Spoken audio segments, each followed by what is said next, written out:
lined up the top stars from Hollywood and from all over the world to entertain you on a giant screen with the few colorful motion pictures you've been hearing about and reading It's about. showtime, folks. Enjoy the show. We're delighted to have you with us. The Drive-in Theater. You'll find something to please you to add to your evening's enjoyment. Is pleased to bring you our feature presentation.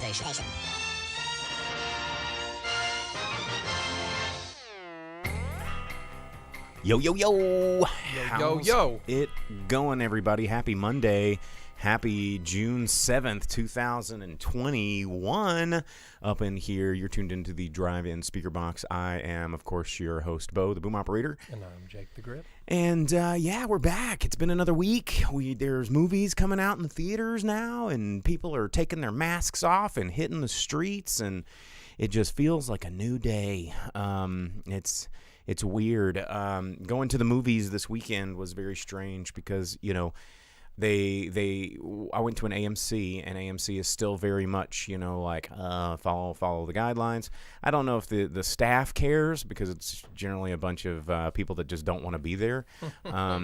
But they're not really enforcing it. Like, if you don't want to wear a mask, they're not going to tell you to wear a mask. You know, they still got some signs up, and you know, I'm a mask guy. I was wandering around, but they've kind of stopped doing the whole you know, not allowing people to sit super, like, blanking out 5 or 6 seats next to everybody. I think they still do one seat in between groups, but as long as there's a buffer, I think that should have always been there to begin with. Anyway. Well, I mean, you can't pack a theater if you can't pack a theater. If it's a bunch of people buying one ticket and then you miss half your seats. Well, it's money, dude. But yeah, you know, it's weird seeing it. For me, it's kind of strange because, you know, people are going mask off and people are going in all these places, but then we're still catching up in terms of you can't get refills on your drinks. It's like, well, if you don't charge me $9 if I can't get a refill on this drink. You know, who actually does that though? Who actually gets the refill? Me. Gets up, leaves the movie, misses a portion of it so that they can have more drink, and then they get up 2 or 3 times to pee. The producer over here, he just raised his hand too. Oh, that was a really good 30 minutes of movie I watched between refills and pee-peeing. Yeah, man. If you're gonna get a $9 beverage, get a second cup. Or when you're leaving, you can get a refill when you're leaving. You're like, true. Take this one home. I do that sometimes. Get that to go bevy. But yeah, it's strange, you know. It's funny because our AMC, it used to be like when they remodeled it, and you know, they were on the top of their game there for a minute. But I feel like they've lost their way. Our Malco has been stepping up their game in terms of customer service and quality of amenities. I still hate their seats. But AMC has been slipping, man. They're getting lazy over here, and I'm about to tweet at them, and tattletale, because get your shit together if you're wanting people to start coming back to these theaters. Dina says that's why we like the self-serve dispensers. You know, these new, they even have signs on that says, "Hey, no refills at the self-serve." I'm like, bullshit. I'm gonna get some more. What are you talking about? But you're like, I'm gonna tattletale on these bitches. I'm also gonna be part of the problem. No, man, it's like you used to be able to do it. So Vince says, wow, going back to the old seating way so soon is kind of surprising. I don't think it's full bore going all in, but it's baby steps into that. Vince says, refills a scam. They know 90% of the people aren't going to get it, so it pays for itself. Every concession at the theater is a scam, dude. Yeah, it doesn't cost $9 to get a soda. It costs them like 10 cents, man. Every part of that. It's not like they need a portion of it to pay for itself. It's all dude, those for Coca-Cola remix machines are hella expensive, though. Wow. Crazy expensive. Velvet Santa coming in with it just more scenes to look forward to when you watch that film out. Yeah, because then every version of a film is the director's cut. If you've seen it, like, oh, I don't remember this. Oh, I don't remember that. Well, that completely changes how I experienced this entire movie. Or you sit there and you go, oh, that's what everyone was talking about. Well, no. So here's the thing. And McLean says he'll get a to-go refill. So Logan comes in over on YouTube and he says, that I chose literally the best 4 minutes of Quiet Place 2 to get up and get a refill. Didn't miss a thing. And there is a skill to this. There is a skill of knowing when to go take a pee break or to go get a refill. And the more movies you watch, the more pacing you learn how scenes change, how they cut things together, how the storytelling can go. And you're like, okay, this is this kind of moment that happened. They just did a climax relief point or a big action point or whatever. Now there's going to be a moment of kind of cool down before they go to another important scene, because they're not just going to ram all these things down your throat at once. So when you can identify, I'm like, okay, this is going to be a good time. You'll roll out, and I was like, what'd I miss? Well, they were driving a car. And I'm like, tight. I figured it would be a transitionary scene. Yeah, you do it right after something real big and exciting happens, and they're like out of breath, and they look at each other, because then it's going to scene cut, and nothing's going to happen. Yeah, and they're going to be like a donut shop, being like, man, that was crazy. Dina says there's also an app for that. There is. It's called like When to Pee, or I think there's a whole bunch of them. Yeah. Does it like vibrate your phone in your pocket like when you zzz, know it's zzz, like and it's like time to pee? No, it tells you what scene like to look for, and it's like, all right, that's the time where you go to miss the very, very least of your film. McLean said, recently saw Cruella, and it was a hard film to figure out when to get a refill. The whole film. The entire movie is probably the time for that. Well, I haven't seen it, but, I don't know how enthusiastic I am about seeing this movie. They've already sprungboard into a sequel, greenlit. They are it's called 101 Dalmatians. Well, they're wanting to expand the story of Cruella, and it's already been greenlit for an additional sequel. But there's the interesting thing about going to the movies, there's a lot of new trailers, that are actually being aired and saying, hey, we got some new movies coming down the pipe. It wasn't just the same old Black Widow and A Quiet Place, and what else was the one that we saw just so much in the theater? Top Gun. I didn't even see a Top Gun trailer. I went to go see James Bond and Tenet trailers. Oh man, saw a million of those. But I saw a lot of course, very targeted horror movie trailers. There's the new Final Forever Purge or whatever. God, another Purge movie. There was an interesting looking trailer for a film called The Night House, which looks pretty cool. A24 had a couple of really cool new trailers coming out. And it's neat to see some new stuff for a minute. There's that Reminiscence with Hugh Jackman. You seen that one? Oh yeah. Reminiscence was also one of the trailers that near future noir private investigator movie. It reminded me of another movie. Tom Cruise, The Minority Report. Well, I mean, there's that. I was thinking more. Strange Days, I think, is the name of this movie. It was set. I think it's set in like 1999 New Year's Eve, and it's like this dude that's like addicted. People are addicted to going through people's memories and reliving those experiences with these little neural nets they put on their head, and then he has to like solve this crime through these memories of these murders and events. Yes, Strange Days. And then these people are just it's part of the culture. It's like you're really addicted to living through these other people's memories, which, I mean, God, it does sound kind of addictive.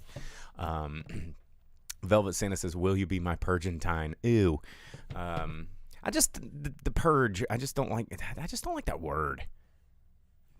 Purge. Sounds like someone's gonna just be bulimic or something. Just purge. Just throw up on you. Oh, it's purge. A moist purge. What are you doing? Just making the word even more uncomfortable. No need. No. Well, it was really cool seeing all these trailers, and there's new movies being announced on streaming. Paramount Plus, I believe, is doing. And I think it's Paramount Plus. Yeah, there's that new Mark Mark movie Wahlberg that comes out this Thursday. A little science fiction-y sort of.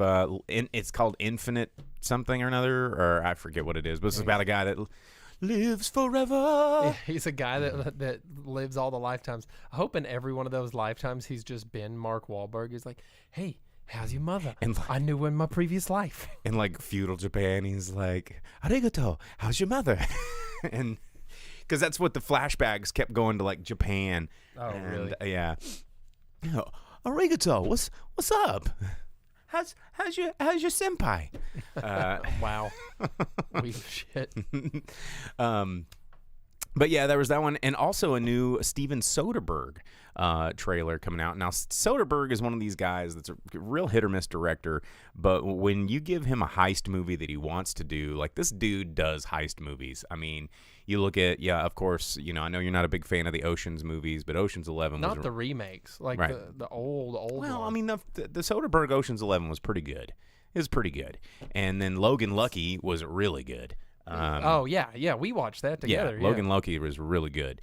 And, I mean, Soderbergh does some good heists, and he's got this new one coming out called No Sudden Move that the cast he has assembled for this movie, if this movie isn't amazing, I just don't know what to think. I mean, you've got Don Cheadle, Benicio del Toro, you got John Hamm, David Harbour, Ray Liotta, you got Julia Fox, you've got, Brendan Fraser. You've got it's just so many cool people in this movie, and it's a period piece taking place in like the 1950s, which period pieces are hard to do, but the trailer looked pretty cool. It's called No Sudden Move. What if it's another movie like that? What was that like semi creepy movie about the hotel that had nothing but famous people in it, and it ended up being really not good? What was that? Strange Days at not good. Royale or something. Yeah, at the it's like a bad time at the something Royale. Yeah. And or it was just Chris Pine like dancing around, being like, no, it was or Chris Hemsworth. Yeah, the other Chris, the other white Chris. Speaking of Chris Hemsworth, did you see that picture of him at the set? Just beyond jacked. Like he had like gorilla arms. Did you see the picture of Natalie Portman too, where No. she's also just like svelte AF? Oh man. Yeah, dude. Someone just like was like, oh hey, drink this. Also, time for your COVID vaccine, and just roided them up because they're just like, HGH. Yeah. My friend sent me that like the day that photo was released, and he goes, dude, he's ready to play Hogan because Chris Hemsworth is scheduled to play Hulk Hogan in a biopic. And, let me tell you something, brother. If he's that friggin' swole, he might be giving Hogan a run for the largest pythons on the planet. Although, did you see his legs? He got some little chicken legs. Really? Clearly skipping leg day. No, I didn't see that. But I saw that him and Natalie Portman were both like, they looked like action figures. Or who was the dude that drew X-Force that everyone hates the art of? Oh, yeah, because it's just so big. Yeah. Well, the weird thing about that is you read if Jimmy Hart should play himself. That would be great. If you read interviews with these Hollywood actors, and I mean like Jason Momoa is another person that has spoken out about this, and recently I think I talked about this. I don't know if I talked about it on the show, but it was Dave Bautista who has also been kind of vocal about one of the reasons he doesn't want to do any more Guardians of the Galaxy movies, and he's said this. He's like, dude, I don't want to do any more Guardians of the Galaxy movies unless you can make me like have armor or a shirt. He's like, I'm in my 50s and these shirtless sitting scenes. to the makeup chair. Well, and just having to be that ripped all the time. He's just like, I can't. My body is not gonna do this forever. So this sucks because of the amount. And Jason Momoa said the same thing. It's like, to get that shredded for like Aquaman, it's so much. It's brutal on your body, and then the moment they're done, he gets to wear like a full-blown Aquaman. He does. But they just, when he was playing in Game of Thrones as shirtless Magoo Drogo, they talk about how difficult it is to keep that, because that's not how bodies work. No, they starve themselves and don't drink water and get that like super tight skin so that they can appear on screen. They can make me feel bad about myself. Yeah, that's the real reaction there. But yeah, man, I don't know. Lots of new movies coming out. I am looking forward to that Soderbergh one though. I think that one's going to be pretty good. But did you hear about the Munsters? Vince just said something about it. Oh, did he? Yeah, I did not hear about this. This is brand new news for me. I was just watching Munsters the other day. My dad and I were sitting there, and we got to. Hey, and actually, if you're a collector of anything movies or die-cast vehicles. There is a new Johnny Lightning series where they do board games. Yeah. They do like classic board games. They have Monopoly and Trivial Pursuit and stuff like that. But one of the Trivial Pursuits, because there's 2 for each board game, one of those is the Munstermobile. So, The Dragula. no, Not the Dragula? the Munstermobile. The Monstermobile. There were 2 cars. There was the Munstermobile and Dragula. Dragula was the race car. The hot and rod. The Munstermobile was where they took the hearse and the hot rod and they and they jammed them together. pushed them together. Yeah. Well, I mean, and as Dina just said on YouTube in the comments, I'm pretty okay with Rob Zombie doing the Munsters like White Zombie was basically Munsters' house band. Well, because Rob Zombie's a huge fan of the Munsters. Who isn't? Well, I mean, I've never who was it that we met that was kind of a little dick? Was it Eddie Munster? Yeah, when I met Eddie right. and Marilyn, they were not nice people, and it was a super bummer. And I paid. It's like, be thankful we still give a shit. I paid so much money, an extreme amount of money, no questions, y'all, to be able to meet the Munsters. I got a limited edition lithograph and everything, and I was like, "Hey, would you sign it to me?" And they go, "No." You don't get to have a customized thing. I was one of 50 people that paid and stood in line. An exorbitant amount of money. Stood in line, all of this nonsense, and they wouldn't even put like to Jake on there. I was like, come on, man. I'm not one of these people that gets these things to put them up for sale at some point. These are for me. You get them personalized. The reason that people like to collect things is because they want those things. Well, guess who wants those things? Me. I want those things. So I was very disappointed that they wouldn't do it, and they told me I'd have to come back to their table again later on if we wanted a picture or any kind of custom signing, and you'd have to pay a whole bunch of money. They wouldn't. I was like, dude, I already paid a bunch of money. I'm here 2 hours before anyone else is allowed in here. But you know who was cool? The guy that worked with Evel Knievel. He was rad. Me and him became best friends. I became an official part of Team Evil. It was sick. Team Evil. Yeah, but the Munsters nefarious. were mean. Yeah, not nice. Stupid Eddie Munster. Some of the worst celebrities I met, actually. So that's a bummer. Well, but the Munsters as a TV show was still very cool. good. Yeah. Going back in the comments, Night Owlishly asked about captions on Twitch. I'm not quite sure. I know that they're on Facebook and maybe YouTube as well. I think you can close caption on YouTube. It's the live.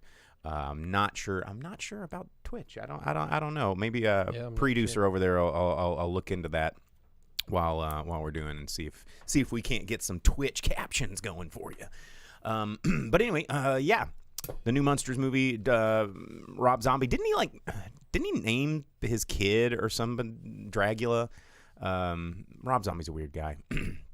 Velvet Santa says Bruce Campbell is charging $50 for his signature, but I already have it. Bruce Campbell's a cool dude. It's probably worth it. I mean, an average celebrity autograph at like a con or anything like that, probably $40 on the low end, at least. Well, and Bruce Campbell, all my experiences, is awesome.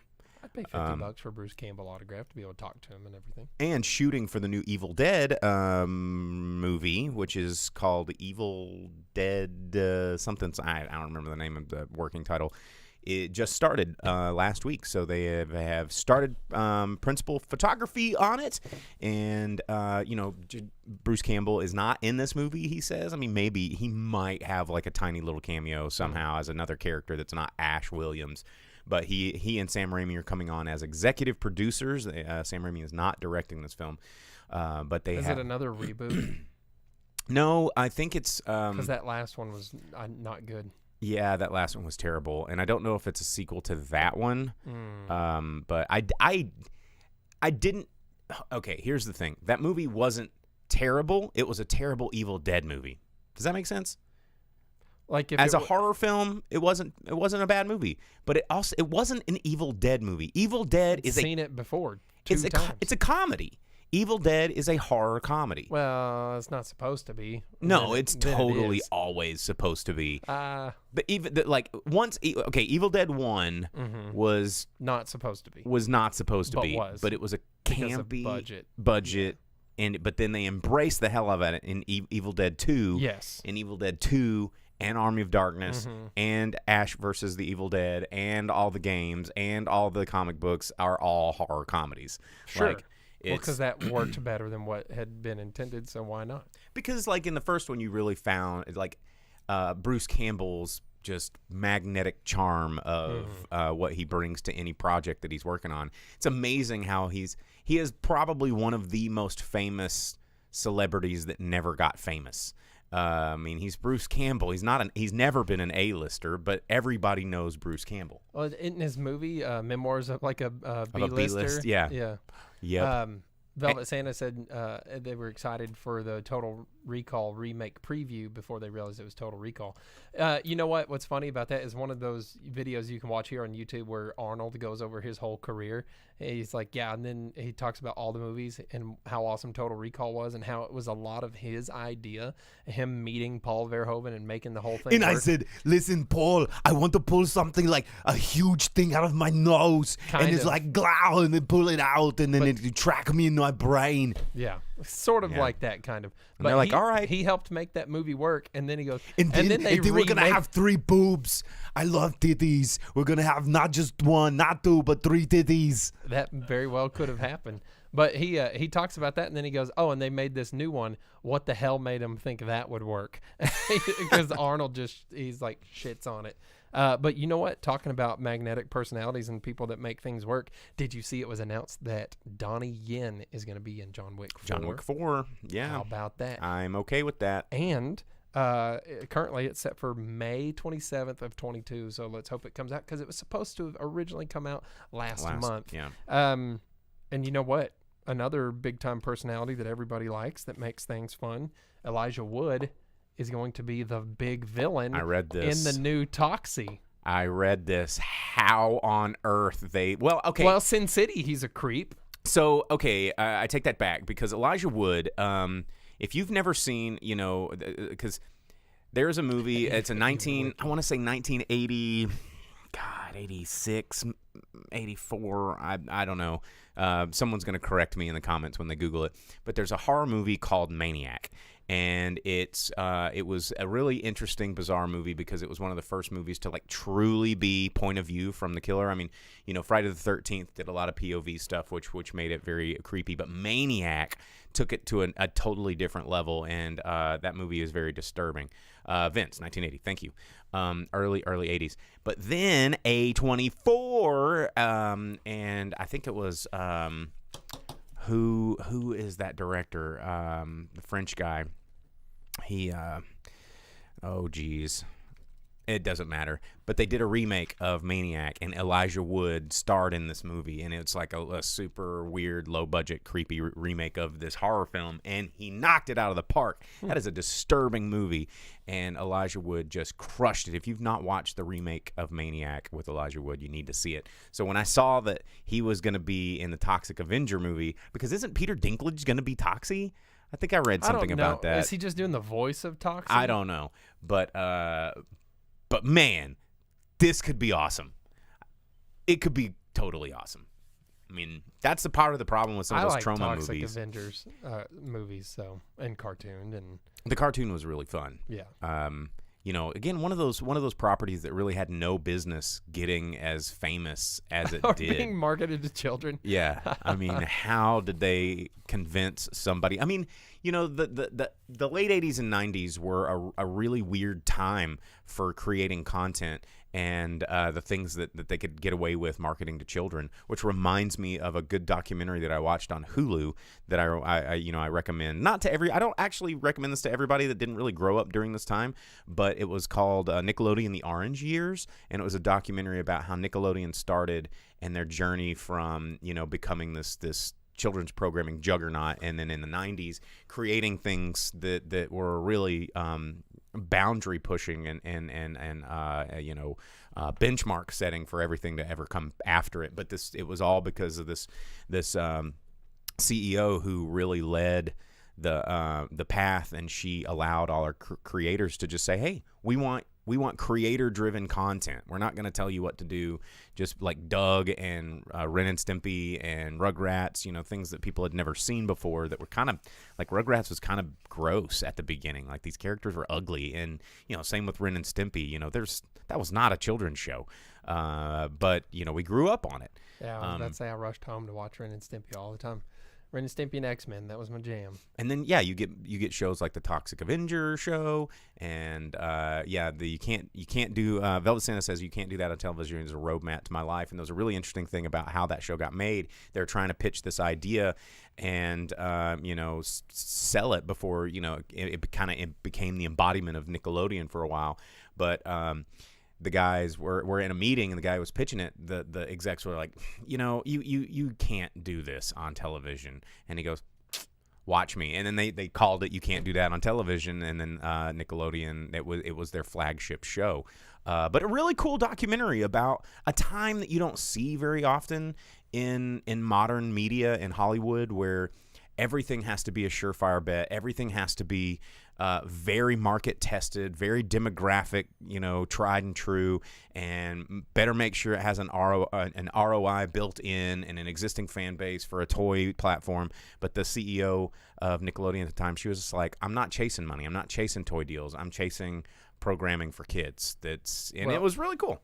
Talking about MTV networks and things that you can't do on TV anymore, but also movies. You see that Jeff Tremaine had to get a restraining order against Bam Margera because he was kicked off of Jackass 4 and decided to threaten the lives of Jeff Tremaine and his family. And so now there's like a whole big stir in the pot upheaval deal with all the Jackass boys because Bam hit the drugs again and decided to get wild on the internet and send crazy things. That movie. That's how come he didn't get allowed in the new one to start with, is because of his drug problem. Well, he was there. He got kicked off. He got kicked off because they were like, his hey, contract you said gotta he get clean. Couldn't do drugs, and then So that's a crazy thing if you're into that kind of stuff, following that around. Also, movies that have been delayed once again. Mission Impossible 7, man.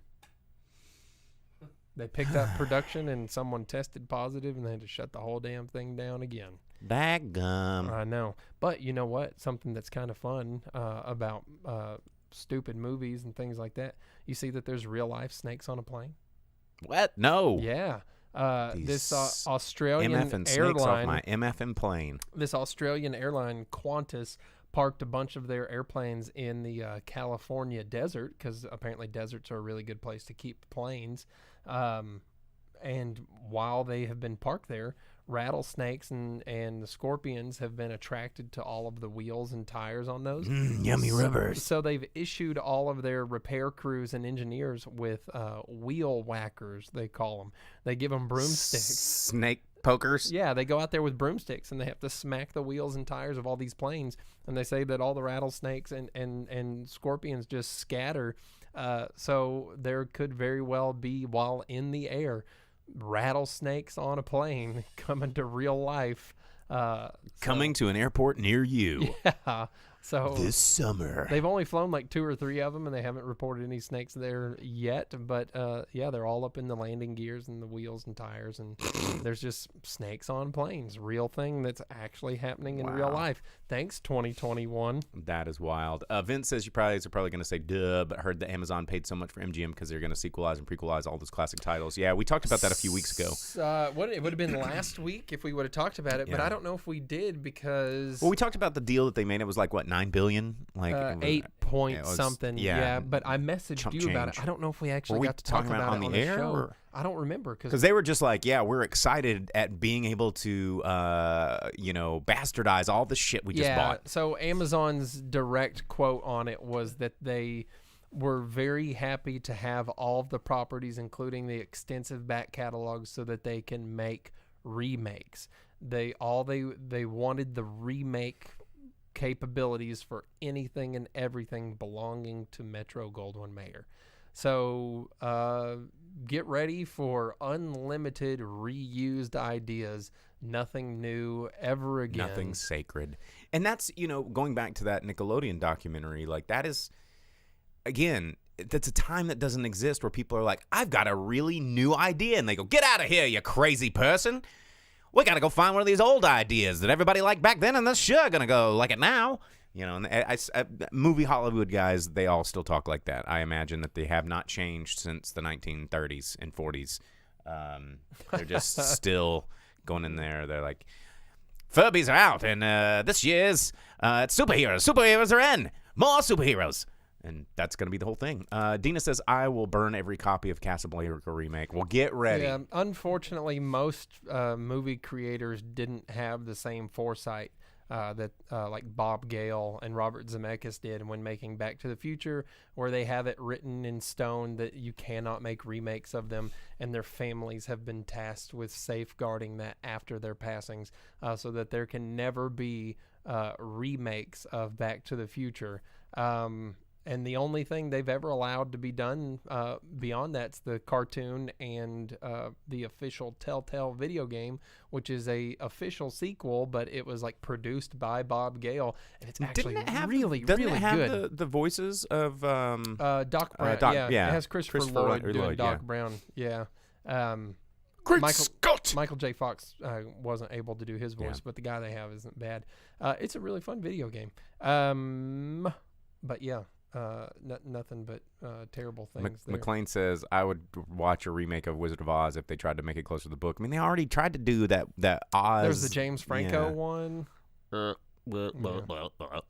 Velvet Santa said, we may get the long-awaited sequel to Harley Davidson and the Marlboro Man. Look out. What was that? Mickey Rourke and... Bruce Willis, I believe. No, I think it was like a guy that looked like Bruce Willis, but it wasn't Bruce Willis, was it? I don't remember. Yeah, I don't know, but I do remember Mickey Rourke in that one. Don Johnson, Don Johnson. Don Johnson doesn't look anything like Bruce Willis. No, I don't know why I was thinking Bruce Willis. I think on the movie. I was thinking Hudson Hawk. That's what I was thinking of. On the movie, he kind of someone looks like it. But anyway, movies coming out in theaters this week. We still have some ground to cover before we review Conjuring. We've got a couple of movies coming out this week, some big ones. I watched a movie, too. Oh, yeah, that's right. Yeah. I forgot you want to watch a movie, but not in theaters. No, but that's because we didn't get it in theater around here. Yeah. But opening this week in theaters, two big ones that are probably going to be in theaters across the country. A couple of smaller release movies that I might mention as well. But the big one for the kids, directed by Will Gluck, is the sequel to Peter Rabbit 2: The Runaway. It's more Peter Rabbit doing my favorite CGI theme. If you've watched the show or listened to the show for the past 15 or 17, however long I've been doing this crap, one of my least favorite things in the universe is CGI animals doing people things. It's just James Corden getting yelled at by the dragon-scarred Weasley, right? Like, that's the whole movie? Pretty much. Yeah. So James Corden, Margot Robbie, Elizabeth Debicki, Lenny James, Peter Rabbit. There you go. More of that. Also, from director John Chu, this movie looks like it's probably going to take the world by storm, maybe. In the Heights, from the creative minds from Hamilton, of course, and then also Crazy Rich Asians. You've got another musical about neighborhood in New York, and a lot of singing and a lot of dancing and a lot of that. And I'm not a big musicals guy. I do feel like this one's going to get really, really popular and really, really big. But man, me and musicals. Dina's over here in the comments, all caps. I'm so excited for In the Heights musical. Well, it's one of those that's HBO released same as theaters too, so it's gonna have that extra broad audience availability. And I guess Vince says hard to see in a theater. Anything like this is definitely, if it's musically or if it's sound centric, go see it in a theater. But I just. My deal with movie musicals, I can't, guys. I just can't. Like, there's so very few of them that I can get behind. I'll watch one on Broadway or on stage all day long and have a great time. But I just don't know why. There's something in my brain that when I see it on screen, I cannot do it. What about like a Disney movie? I mean, like Disney's are not real. Hercules? Those are cartoons. That's different. Like, I just like seeing a real dude like walk into a bodega and grab a bag of chips and be like, "Hey, everybody, did you hear the news? I got chips." And you're like, "What? Shut up." That's gonna be that movie. I know it is, and they go with the manhole covers and everything. There's just I can't suspend my disbelief that much into something that is so, real like a film, but then so surreal like people just busting out singing and dancing. I can't do it, man. I don't know. I've really tried, y'all. I have tried, and yeah, it's a problem. I'd love to see this on stage, though. I would love it, but I just can't. I can't do it. I'm sorry. Dina says, I'm your movie musical person, so it's okay. I like Indian cinema movies, so those are done differently too. People don't just I guess they do walk up and just break in song and dance, but it's done differently than Broadway. No one's like song talking to people. And I will say one of the only musicals that it's sung talking the whole way through, and I've watched every bit of it, is Trapped in the Closet. That one I've sat through. The hip opera. Yeah, you made me sit through a bunch of it too. 'Cause it's pretty good. I mean, we watched it. Was it on a road trip? It was on a road trip. Yeah. That's what I'm saying. There's no escape. If you've never watched Trapped in the Closet, man. See Logan Van Winkle coming in with the good one from Facebook. Grease 2. No. Dude, I don't know why you hate Grease. Grease 2 is awesome because it's bikers. It has Shooter McGavin. He doesn't eat pieces of shit for breakfast. Man, I just... Little Shop of Horrors, like, Yeah. I mean, well... That one, hey, honestly, to your point, Little Shop of Horrors is so much better on stage than it is as a movie, despite having... the cast that it does, because I really like Steve Martin, but Little Shop of Horrors is too perfect on stage. And believe it or not, Vince I said also something about Weird don't Al. really like the Rocky Horror Picture Show. What? That's messed up, dude. Are you kidding, bro? You'd think of all people, I would, but Have it's you the ever thing. seen it? Have you ever I've seen it? seen it a lot, and I love Tim Curry. I absolutely adore, and Blues Brothers is another one. I'm just like, Oh yeah, Blues Brothers is a musical. Well, there we go, right there. Blues Brothers 2000. Man, Blues Brothers gets close to being something I can watch because the musical section setups are, most of them are okay, but then it's like, and The Wiz. I want to love The Wiz, and I just there's something in my brain that just goes, but I want to see it on stage. Vince said Weird Al. Is UHF a musical? I can't remember if they do much singing in UHF. I don't know. UHF's a really good movie, though. I don't know, and I want to love Rocky Horror. I really, really do. Wow, another movie. Vince just not watching I even Goonies like the and Rocky songs. Horror. I like the songs. Oh, yeah, dude. Time Warp is awesome. It is. And I know all the words. But Meatloaf's song is really good. I know all the words. And, but I don't know. There's something about it. Like, I put it in a stage play and I'll lap it up. I love it. Fun fact, Rocky Horror exists as a stage I know, and it's really good. I've seen it. But Dina says, man, someone got to do that live-action Goofy movie. Well, see, that's what I said, Disney movies, because, yeah. Well, it's a cartoon. A cartoon's a little bit different. Because, yeah, you can't deny things like Mulan or Aladdin or Hercules. Dude, all of those. I love them. And McLean says The Wiz on stage is so much better than the movie. Because, dude, it's great. The music is great. I mean, what an all-star cast of just brilliant people coming. Did it have Michael Jackson on stage? No. But it's Michael Jackson songs. And, I don't know. I don't know, guys. I don't understand.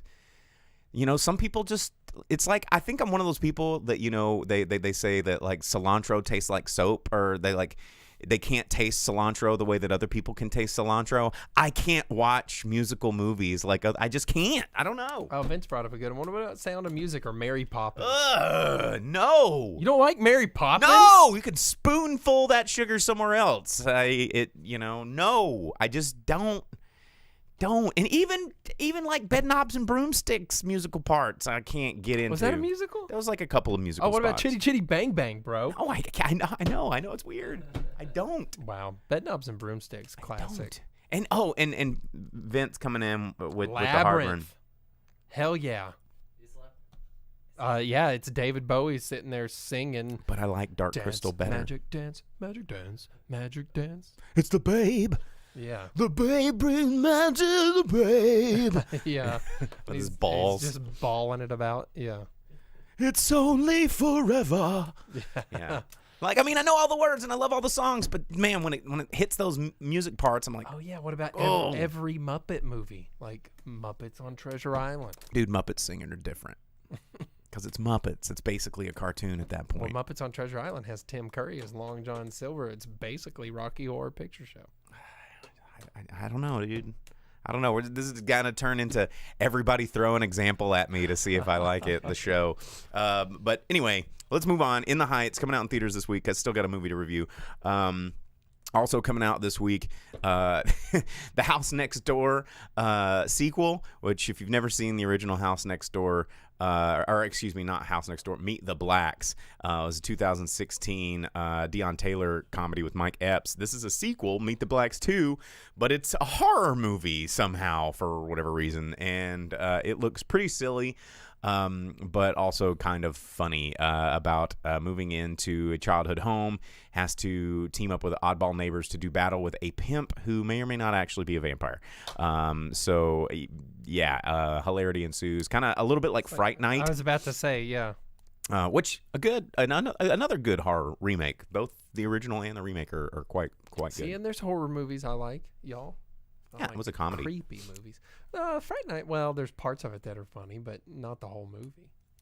I mean, yeah. I mean, It's more horror than comedy. It's horror comedy adjacent. There's one character that's kind of comedy because he's a doofus. True. But anyway, that's pretty much what's coming out. There is another movie I don't think we're going to get. It's called The Misfits. It's with Pierce Brosnan and Tim Roth. It's a heist movie, you son of a bitch. I'm in. But Pierce Brosnan as renowned criminal Richard Pace. And it just looks more like Pierce Brosnan doing Pierce Brosnan things that he does now. And I don't know. We're probably not going to get it around here. Anyway, that is what's coming out in theaters this week. Let's talk about the movie that you watched, and then we'll finish with the one that's in theaters. We'll save that for the end, just like the bread and milk being at the back of the store. So mine, I didn't get to see in the theater. We didn't get it around here, but it is a new movie. It's the new Mads Mikkelsen movie, Riders of Justice, and it is a movie. So just to kind of get into what it is, it opens up. This girl wants a bicycle, but she wants it in a different color than what's available at the bike stand. And the guy's like, "What do you want me to order?" And they're like, "Yeah, can we?" So he makes a call. A van pulls up. They steal a bicycle in the color that she wants, and that sets into motion all of the events of the movie. Because with the bicycle stolen, this mother and daughter, the mom has to give the daughter a ride rather than her being able to bike where she needs to go, and they end up on a train, which is of course in an accident and everything like that. And immediately following them having to drive and get on the train, it goes to a set of scientists, statisticians, nerds, these like big time smart guys. Nerds. Well, and their whole thing is that they're like, they've designed an algorithm and they're trying to show that like you can spot events that may happen before they do if you analyze how events preceding it and all of this. And that's the whole thing. And a backdrop of the movie is one event begets another and so forth and so on. And you try to predict it or make sense of it, and it's not going to happen. You can't make sense of everything, no matter how many times you review it and look at it. And that opens up the movie to what it's really about, which is Mad Milk kicking ass. Not really. Oh. That's a part of it. It's there, but really what it is, it's an exploration of all of these people, because Mads Mikkelsen is a soldier. He returns home because his wife died in this train accident that one of those smart guys was on. He gave her his seat. And the daughter lived, that guy lived, the Mads Mikkelsen's wife died in the movie. His name's Marcus. Okay, so Marcus's wife died, and so this guy feels responsible for it. And he is like, well, it can't just be mere coincidence. So he tries to find a pattern. He tries to see why it happened. The police write it off as an accident, but he's convinced that since there was a star witness against a biker gang called the Riders of Justice that was on the train, that it was targeted to kill him to prevent testimony. and that's how all of this happened. So they approach him and they're like, well, this is what we can do. We can take him and we can get justice with the police. And it just sets into motion all these events. And really what it is it's an exploration of trauma and PTSD and mental illness and things like that. And each character has some form of PTSD or something like that. Mads Mikkelsen, he's fought in the military. One of the scientist guys was abused as a child, like sexually abused by family members as a child. One of the other guys, he had gotten drunk and drove with his wife and daughter, and they got in a car accident and they died as a result of that. He's scarred for life, mentally and physically. One of the other guys has extreme anxiety and has a hard time interacting with people. The daughter in it is suffering from the event of watching her mother die and being on this train and everything. She's trying to learn to cope with it. And in a way, everybody is, and they end up getting one or two other people involved, and they all have some sort of massive trauma in their life too. And it's how each of these people from different backgrounds are dealing with similar situations of trauma or abuse or something that has onset some sort of mental illness or inability to walk through and have a normal life, and every character has something there with that, and it's kind of really depressing and messed up, and they all try and handle things in their own way, and that manifests itself in going after this biker gang at first to bring them to justice, to try and get the police involved so the police will arrest the guy that supposedly planted the bomb because he knows how to work on trains. He's a brother of the... a family picture. Yeah, he's the brother... Well, not a family picture. There's a lot of weird rape and trauma. Norway's weird. Norway's really weird, and they have a fixation on male rectums. I don't know what was going on in this movie beyond what I'm telling you about now. It was a foreign film. But they go to confront this guy who's a brother of the leader of the gang that was going to get testified against, just to try and get a reaction out of him so they can then take it to the police. And he puts a gun to Mad's head, and of course he just turns around, snaps that guy's neck, and that creates the whole warfare of that. And through the movie, you see how everyone deals with where they're at in their life and the trauma they've experienced, and now they're embroiled in this whole thing, and they're in too deep, and they all have to, despite not wanting to be around each other at all, they all have to be around each other and protect each other and learn about one another and help each other cope. And so, yeah, it's dark. It's messed up. It's not the revenge movie that the trailer would like for you to think that it is. While that is there, that's mainly just showing a way for them to focus and congregate and find a way to deal with all of their PTSD in some way. And even that, it makes you question, did this really happen? Did the numbers show that? Were they really the ones responsible, or is it all coincidence? And part of it is you'll never know. Some things are just best left. Don't try to dwell on it or think about it. And there's many things that's like revenge isn't good and all that. But really the focus is, mental illness onset from trauma or abuse or whatever. So where did you catch this film? Was it streaming on service? Did you buy it? You can rent it on just about anything. I rented it on my Xbox so I could get some super slick Microsoft points to use towards something else. But it paid for by Microsoft. Yeah, no.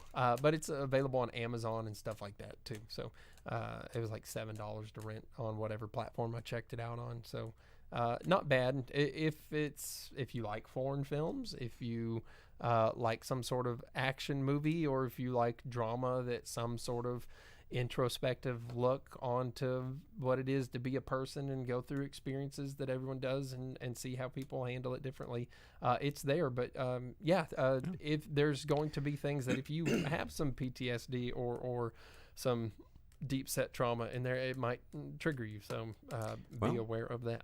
And if you hate all that stuff and just want to get spooked out, then the movie I'm going to talk about is the one to watch. I guess that'll jump into, with our last 10 or 15 minutes here, the new Conjuring film. That's what I saw this weekend, went and saw it in the theater. Velvet Santa asked where the good point to use the bathroom in that movie was. Oof. During the male rectum fixated scene, maybe? Yeah, there was like 2 or 3 of those. Probably pick one of them. Well, you get to go to the bathroom multiple times. But The Conjuring, The Devil Made Me Do It is the newest film in the Conjure-verse that, of course, got started back in 2013 with the original Conjuring film and has spun off into, 1, 2, 3, 4, 5, 6, 7, 8, almost 9 movies. 50% of the last 3 years cinema releases. Yeah, there's a new Untitled Nun film they're working on, a Crooked Man film they're working on. It's all of these coming in. James Wan, say what you will about the guy, he's very good at what he does. He's an Australian film director, screenwriter, producer, comic book writer. I mean, this guy has done so many things. He's co-creator in Saw, co-creator in Insidious. He's done a lot of really cool things in horror, and usually he just kind of sets one in motion and then kind of either executive produces and holds on for the ride. It's usually, if James Wan is directing, it's probably going to be good, but then he just kind of lets these monsters he create just get a little crazy. So as Velvet Santa said, Conjuring 4, the search for more money. I mean, we're going to see a lot more Conjuring films, mainly because horror movies, by their nature, are cheap to make and usually done somewhat competently are going to make their money back, especially now. People like being scared. They love seeing scary movies. And with this franchise kind of struck gold in the sense that it follows the Warren couple, who are real life people, Ed and Lorraine Warren, that were famous paranormal investigators in the 70s and 80s. And they've had a lot of famous cases that, people have, they've written down, and nothing sells a horror movie more than based on a true story. Like, good Lord, I mean, it's what Blair Witch, they made it, everybody think it was real, and it took the world by storm. And same with Paranormal Activity. Everybody was like, oh, look at these real found footage, blah, blah, blah.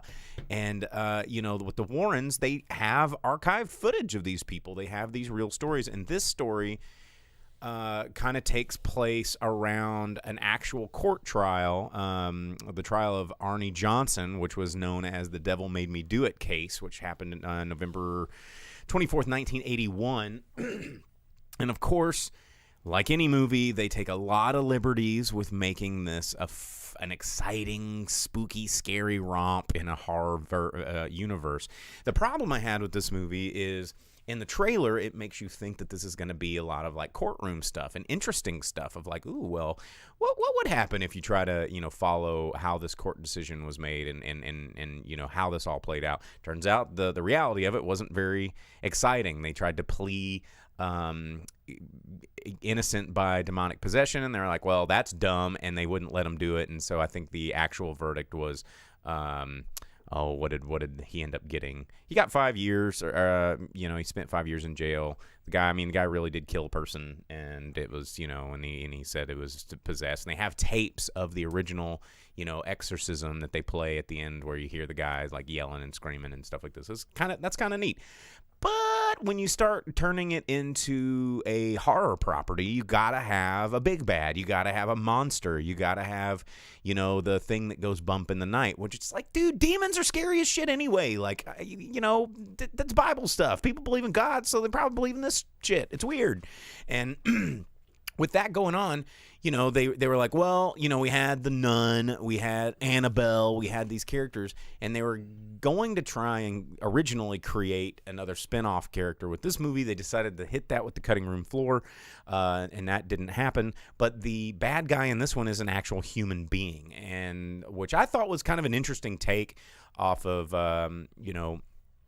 just trying to turn it into an occult film, instead of just like, well, we're here to exorcise another ghost, and turning it into Ghostbusters. This was like dealing with the human side of people that are obsessed with this shit.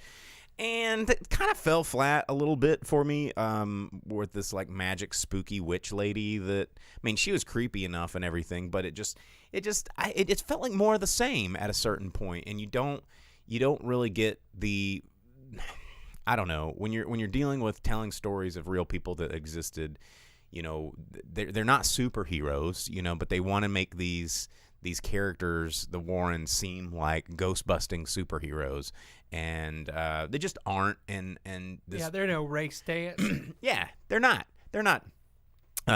Egon. Yeah, They're not Dr. Venkman. Why are you living out Zedmore? Yeah, come on, dude. You didn't let me get to him, man. Okay, he's the best. Winston, dude, Winston's the best. But anyway, you know, this movie, it had a lot. Once it got too far into the like just the reveal of all the creepy stuff that's going on, that's when it kind of skidded out of control, and too many like possessed body monster demons running around. There was this one, they tried to keep him coming back. He was this big overloaded soggy guy they dug up out of the river or something. He was in the morgue, and he's just this big fat naked guy that was all grody, and he just like stomping around trying to get at him. And it was disturbing because I was like, man, we're gonna accidentally see this guy's wiener, and it's gonna be really gross and overloaded soggy wiener. Yeah, nobody wants that. But you know, it's another movie in the Conjuring universe. I mean, it does what it came there. I've seen people go, oh, it was so stupid because X, Y, and Z. I was like, well, you're the one that went in there expecting a masterpiece out of a eighth film in a franchise of, you know, the first Conjuring was pretty cool, man. And I'm you know, I think James Wan hit the nail on something really hard with that first one. But just like anything, the more you stretch it out, the more just kind of watered down it starts to feel, and you have to.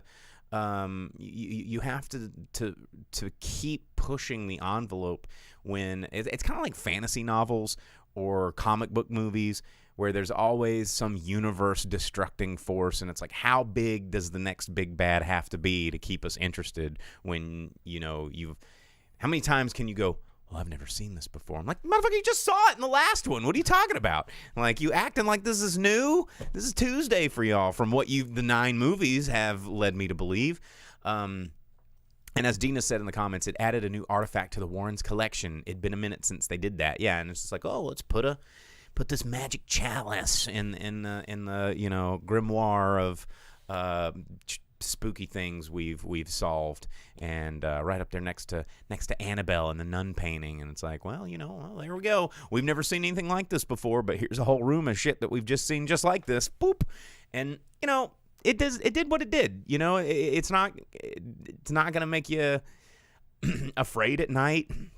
Like, I think that's, you know, that first Conjuring movie kind of made you feel that, like, ooh, that you know, maybe the possession is real, maybe ghosts are real, you know, spooky stuff. This is just, you know, a witch living in a van down by the river, and it's just kind of, I don't know, it's weird. So I wasn't too thrilled with it. It's fun seeing those two on screen. They have Patrick Wilson and Vera Farmiga have really great chemistry with one another. And the other really cool thing in the movie was John Noble. John Noble was in this movie, and if you don't know who John Noble is, you just Google him. He eats tomatoes very disturbingly. Yes, he does. John Noble, you know, one of those guys that is just like really weird to see on screen, and he always plays some sort of creep, you know, and that's almost a problem with his character, because as soon as you see John Noble, you're like, well, he's probably a bad guy. He's hiding some shit because he's just John Noble. But Velvet Santa asked, was it better than Ghost Dad? Whoa, there's not a lot of movies better than Ghost Dad. Ghost Dad's pretty good. Dina asks or says, it was fine and I enjoyed the exorcism scene, but man, overall, agreed. You know, and also I'm just kind of like, Vince asks, Bo, have I seen all the movies? Yes, unfortunately. And you know, I get Insidious confused in there because it's the same guy and it confuses me. But you know, one of the things I'm getting really tired of seeing on screen is exorcisms where everybody's like bones crack and they like go, you know, and crack their necks, and it's like that was spooky a couple times, like 15 years ago, but I think we need a new gag. We need a new scary thing that demonically possessed people do, because I'm tired of seeing them all like crawl around like the Ring Girl. And but anyway, Sadako. yeah. Ringu. But anyway, that's it. It's in theaters. Logan says, I wish I hadn't Googled John Noble this close to bedtime. Just nothing but gifs of him from Lord of the Rings. Being the creepiest dude. Oh. Yeah, sorry about that one, Logan. But anyway, you can check it out in theaters if you want a pretty paint by numbers, demon movie. It's that one. You can check it out. It's fun seeing the movie in the theater though.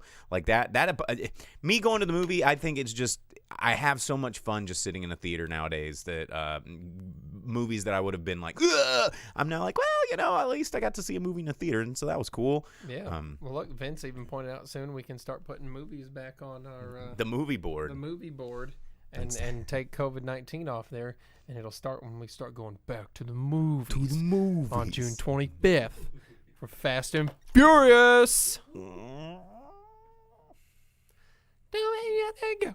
If you don't want to go, Fast and Furious. And now you're singing. I don't know, man. I'm gonna have to see the dang movie. I don't know if I want to see it with you though.